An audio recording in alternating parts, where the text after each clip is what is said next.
Hormones have profound effects on your mental, physical, and emotional health. These chemical messengers play a major role in controlling your appetite, weight, and mood, among other things. Hormonal imbalances have become increasingly common with today's fast paced modern lifestyle. Our discussion today will focus on our sex hormones, and my guest is Rachel Lisle, a functional nurse practitioner with Integrative Medical of Capel. I have spoken with Rachel in the past, and I love her knowledge and the way she evaluates health by viewing the body as a whole. Whether you're a cycling female or entering menopause, today's discussion will cover testing, hormone replacement therapy, birth control, and whatever else we can cram into this big topic. Welcome back to the show, Rachel. Hi, thank you so much for having me. So, when it comes to the hormones of progesterone, estrogen, testosterone, DHEA, what factors impact our hormone balance? Lifestyle, exercise, sleep, diet. Those are the things that we all need to achieve in our life as a goal, right? All of those things affect everything, but those are the major influences for our hormones. Exactly. Diet and lifestyle are huge. I mean, stress just basically causes all diseases, right? In its own Stress, way. Some absolutely. type of stress, that's for sure.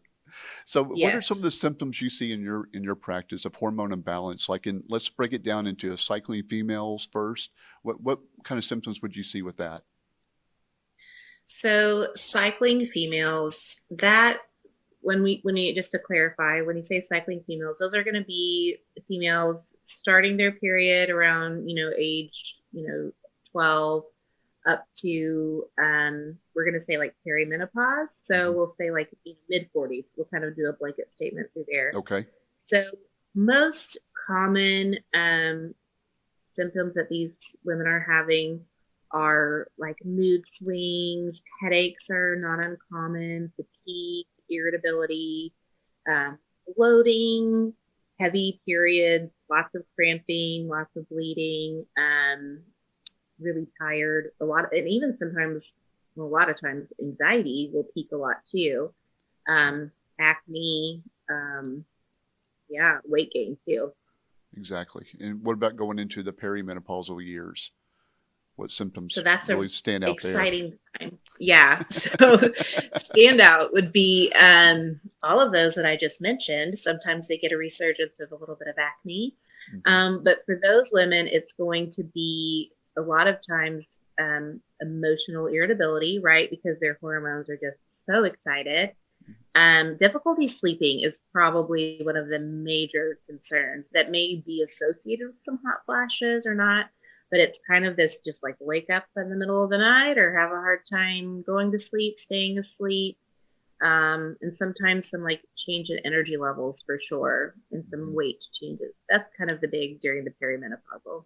And then in the post-menopausal years, is there any difference in that?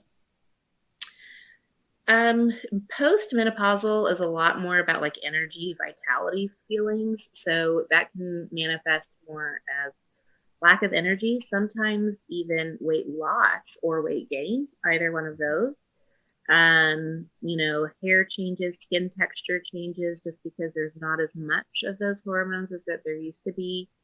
And then things like vaginal dryness is not Hmm. uncommon in urinary symptoms too, just because your body's adjusting without those hormones. That's right. Especially urinary tract infections. You see a lot of that too as well, For associated with that sure. group. Yeah. Yeah, with Hmm. estrogen.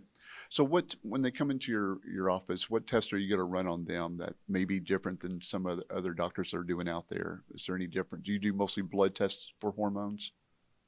I do mostly blood tests on hormones. It just depends kind of on the person. We could also do like salivary testing if we really need to look into some specifics of like cortisol. Hmm. The main thing when you're looking at hormones, there's the stand-in estrogen, testosterone, progesterone.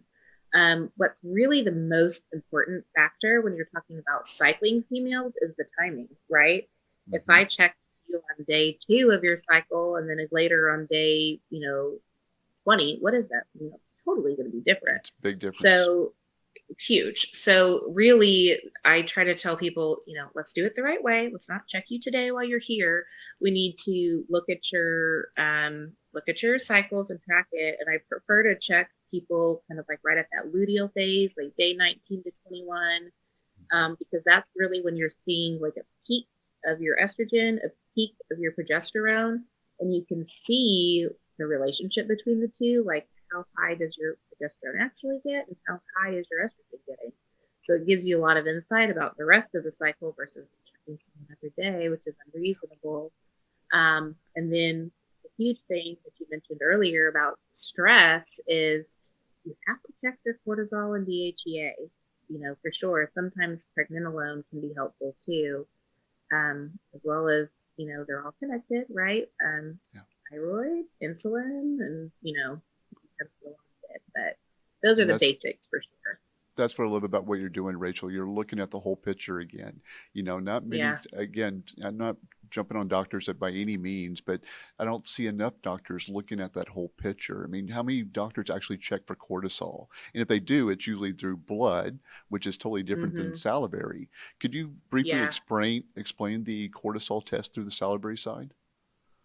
So salivary cortisol is looking at the cortisol that's supposed to be in your cells, essentially. But and it's just done through like a mouth swab. But so cortisol, when you look at it, either blood gives you one answer, which is still a good basis to go off of, but it has to be done first thing in the morning, within 2 hours of awakening. The salivary cortisol is actually giving me a pattern of what's actually happening because there's so many things that can happen with your cortisol.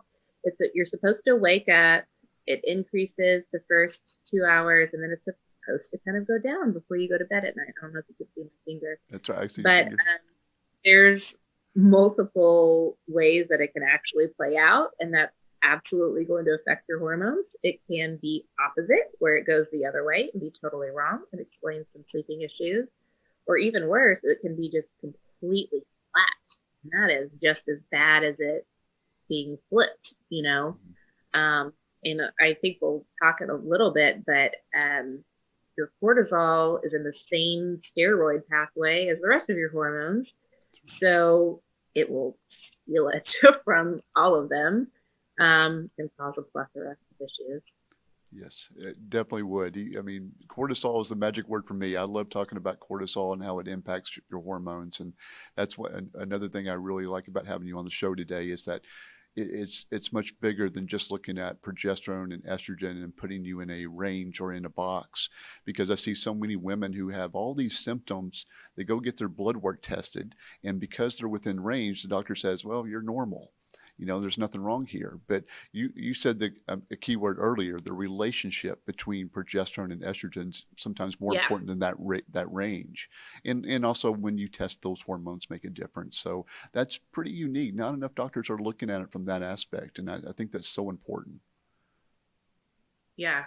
I mean, if I was going to pick one thing, which I couldn't, but if I was going to pick one thing, it would be, the estrogen progesterone relationship would probably be the biggest thing for me because, I mean, so many women are low in progesterone, so many women, and it's because our lifestyles are not made sustainably, right? Like the stress that we all have. So that kind of goes back to that cortisol.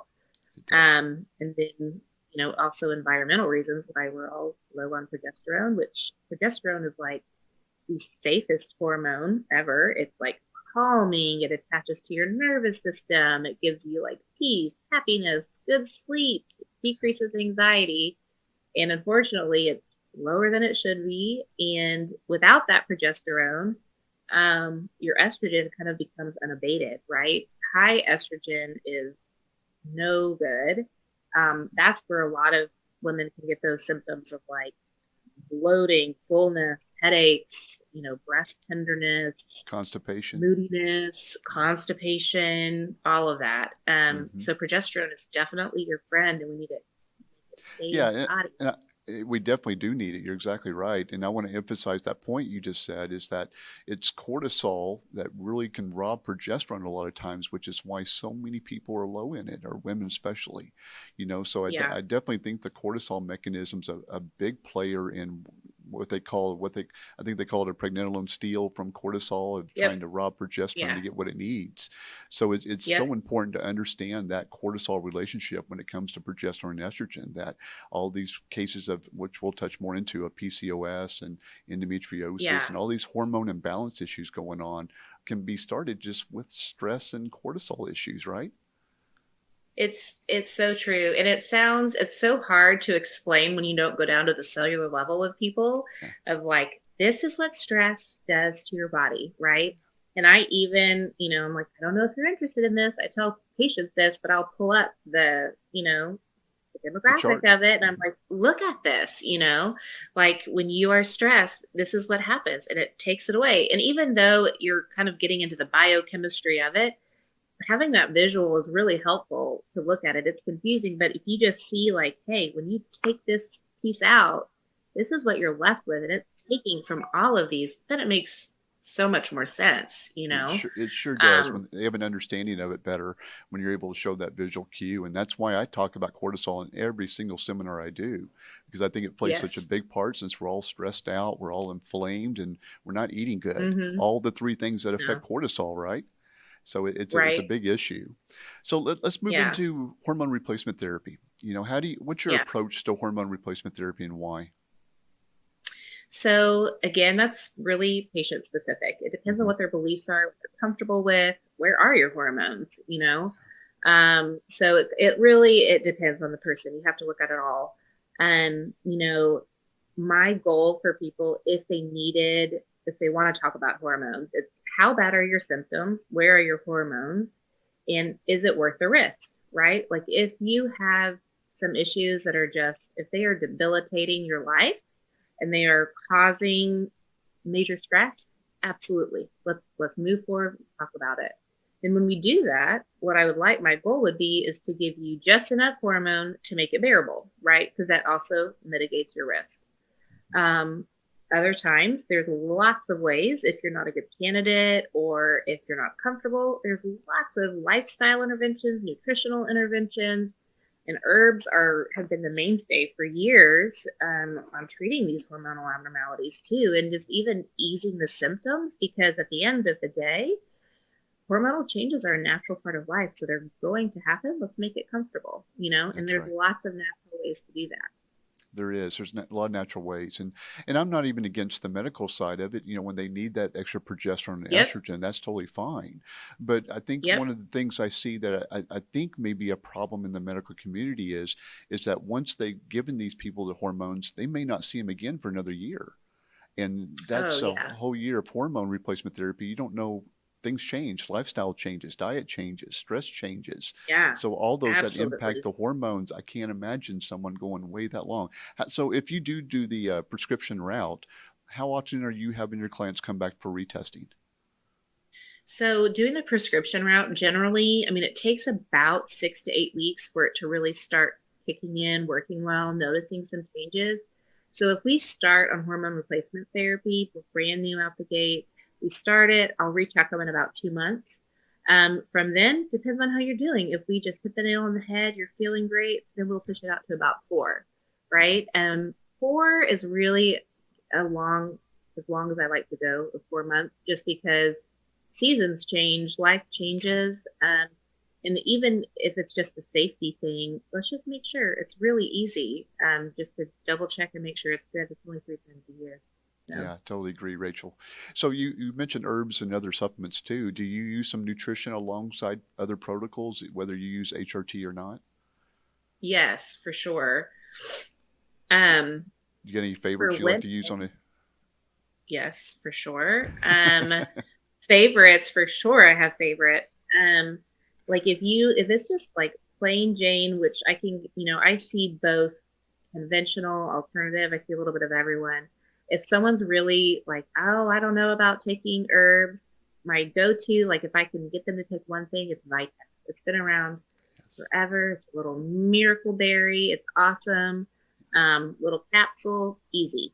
Hmm. Um, what I really love, a favorite that I have for progesterone, and I tell even sometimes if people just have anxiety, I'm like, just take this. This is going to be so great. It's called Phytoprogest. It's made by Wise Women Herbals, and it's a little tincture of sarsaparilla. It has a little Vitex in it, and it's got everything that you need. And I love it that you can change it like with drops, so you can stimulate progesterone the way it should be, and you're welcome to play around with it. And it's, again, what I love about herbs is they're so safe. Yeah, They're so safe. I And totally I've had agree. such amazing success with both of those. Yes. And for those who don't know, Vitex is also known as chase tree berry. It's another name it goes Yes. by. So sometimes it may say chase tree on the label or it might say Vitex on the label, but you're right. Great for helping to really promote better progesterone production in the body. So I'm a big fan of it myself. Let's talk about birth control pills. Because birth control has been widely used for prevention. We understand that. We use it to basically regulate regular cycles, control acne, PMS symptoms. But according to the National Cancer Institute, I think it said there's a mixed evidence that hormonal contraceptives may increase the risk of breast and cervical cancer, but it reduces the risk of endometrial, ovarian, and colorectal cancers. The American Cancer Society says that people who have taken birth control pills are slightly more likely to develop breast cancer than those who have never used them. However, the risks go away with people who have been off the pill for more than 10 years. So, what are your thoughts on this, and what kind of birth control do you recommend for people? Well, It's a long question, I um, know. it is a long question. So, it depends on the reason you're using birth control, Yeah. right? So if you really just need birth control, I'm a proponent of like natural family planning or using other mechanisms of not needing birth control. Um, if you need to use if you want to use a pill just to have the pill to prevent pregnancy, that's one thing.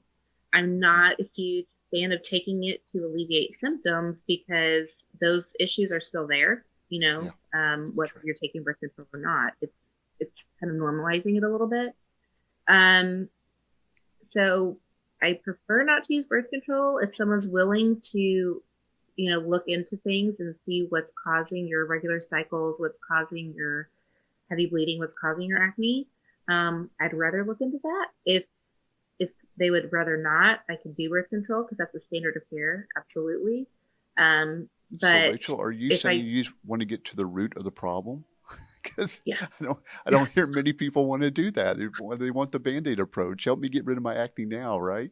So I yes, understand birth control for prevention as well, but you're right. I mean, yeah, getting to the root of the problem. Well, why are we having these outbreaks? Across the chest or yeah. the jawline acne? What's really going on? And that's what Mm-hmm. again. I think you're awesome for what you're doing out there in the community and looking at the body as a whole person again. That's great. Yeah, thank you. And I mean, those concerns that you mentioned about that mixed evidence, I mean, Hmm. that's part of the reason it's like, I'd really rather not if we could. Let's look into this. And if, because the research is 50-50, right? Like, It there is. is some risk, there's also not a risk, but at the same time, it's still a medication, right? So Hmm. anytime you take a medication, it comes with risks. And it's not like a medication like Tylenol and Motrin that you're going to take as needed. This is something you're really committing to every day for years and years. So That's right.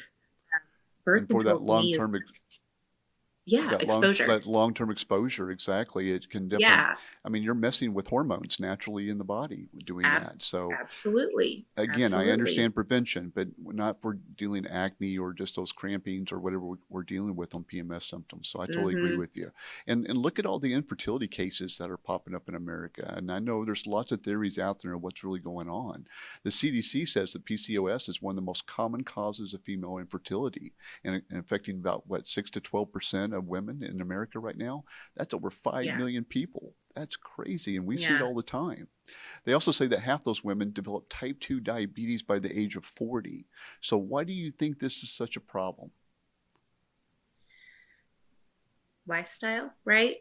Part Go of it back to is stress, right?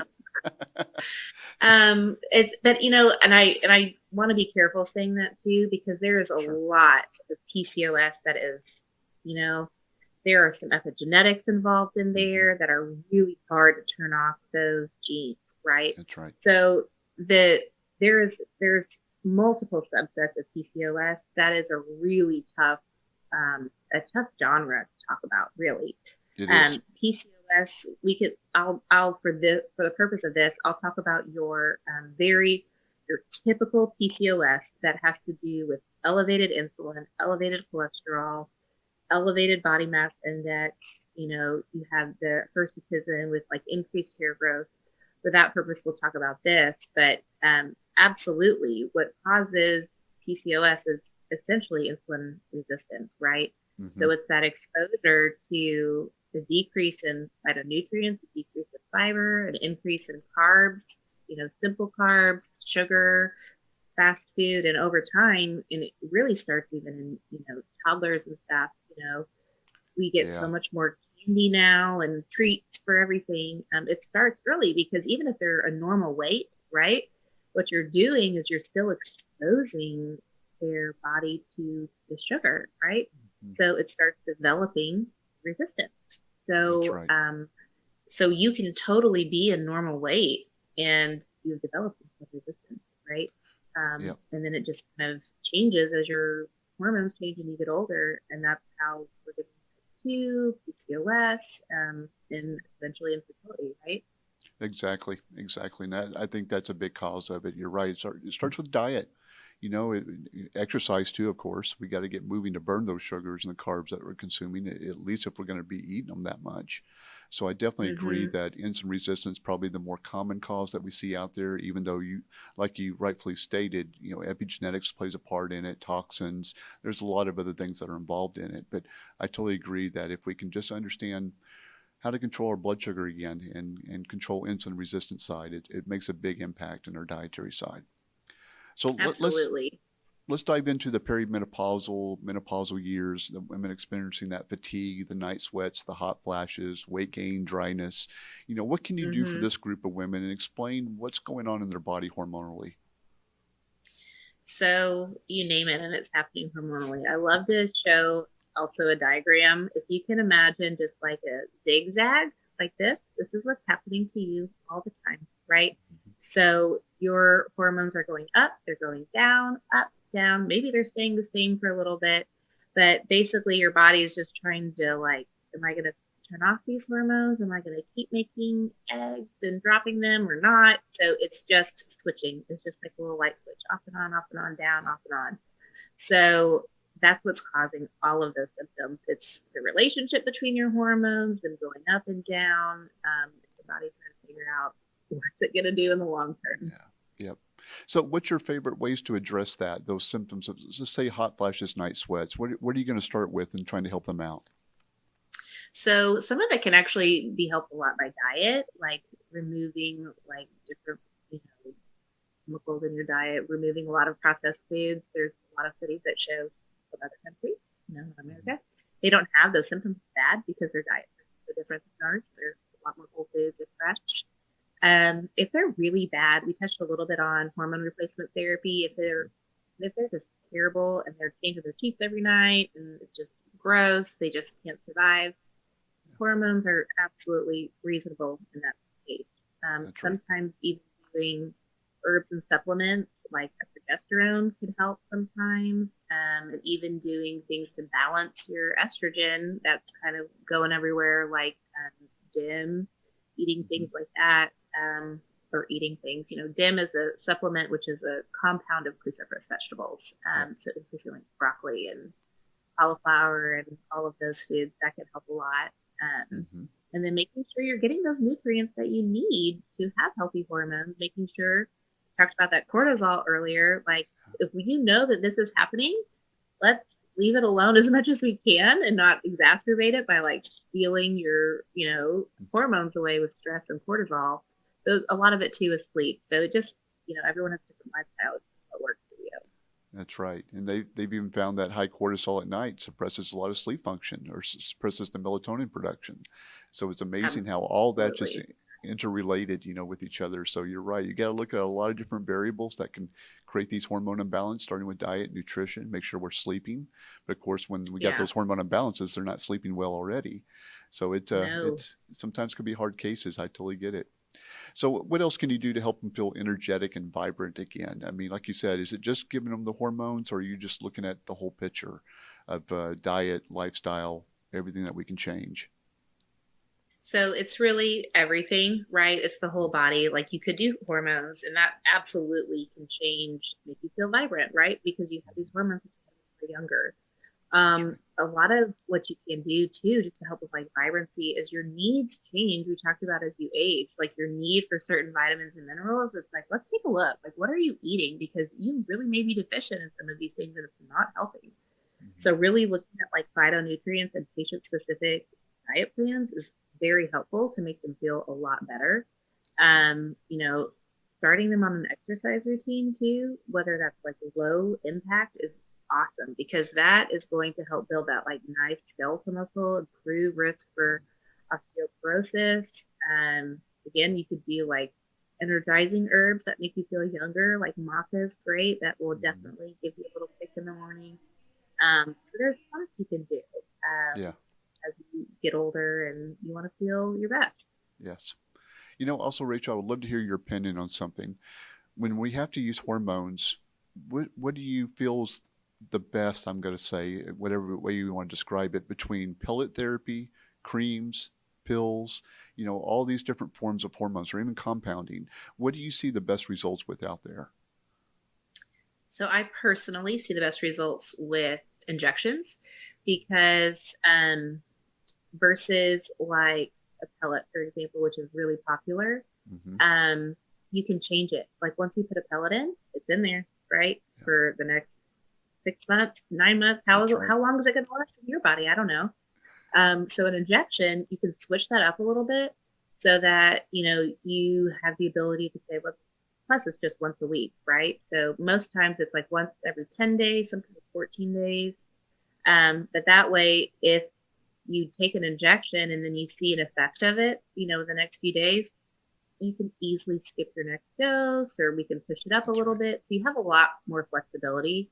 That's right. I'm a little bit hesitant on creams because I worry about the transfer. Because who are you living with? Like Hmm. grandkids? Do you have children? Do you have a spouse? Is he going to get a little of that estrogen? Great point. So I'm pretty concerned with the creams. I try to generally advise against it just because we just don't know how much of that's transferring. That's right. Um, Tablets are really easy. They're not as controlled either, as far as like you would take a tablet, then maybe you take two or three of them, depending on your ranges. And then like testosterone, which is a hormone that you can also take tablet. That one's pretty hard on your liver. It has the absorption is differently. So to me, in my practice, I generally try to use mostly injections.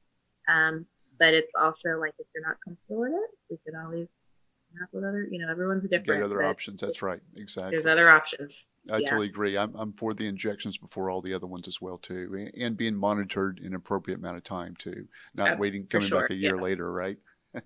No. Some people do.